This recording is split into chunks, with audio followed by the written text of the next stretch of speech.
Well, I've had days when things don't go my way, and what happens in my business, because yeah, I am a billionaire's son, but that's a billionaire's son. That doesn't make me a billionaire. But I am a millionaire in my own right from what Mhm. I've worked for and achieved. And did I use all the contacts and all the tools that I had around me, what has been inherited from my father? Yes, I did.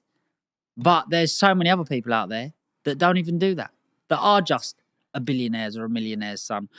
Anybody out there that knows me, that's done business with me, which would be an awful lot of people. I've done business with people from one end of the Richter scale to the other, and they would all vouch for me that I've been working since I've been 12 years old. There's probably very few industries that I haven't been involved in. Where's that hunger come from? You're a billionaire son. Why do you need to work?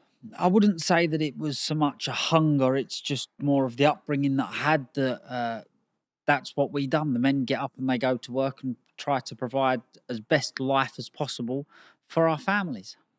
Mhm. So tell me, where did this all sort of start from? Like, you're in primary school, you're 8 years old. What was life looking like for you? To be honest with you, I remember my dad buying his first mobile home park, and I was in school, in primary school at Gideon Park, and we left and we moved out of Essex to Potter's Bar, and there I went to a school called Cuffley. And my entrepreneurial life, should I say, hadn't really started until I was 10 or 11. Now, I'd always been around my dad doing deals, gone to work with my dad for days. That was ever from being 4 or 5 years old. And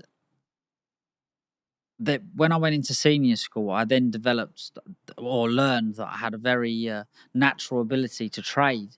And I used to buy and sell sweets. Now, we used to buy and sell sweets from the off license.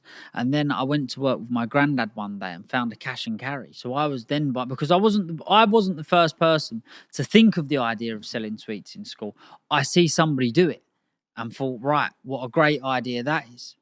And then obviously they was buying their stuff from the off license, and then as time went on, I found out where the off license got their stuff from, which was a cash and carry. Mhm, And then I used to go and buy my wham bars or refreshers mhm. from there. And then following on from that, I purchased a van, and I used to go around to industrial estates and off licenses offering toilet paper, high visibility vests, work gloves, hard hats. Basically, I used to know a couple of wholesalers. How I got into it was my grandfather used to do it. So I used to know a couple of wholesalers that I used to go to and buy this and offer it. And some people used to buy it because they would like to see a young person do well. Some people would turn their nose up and think, why ain't this kid in school?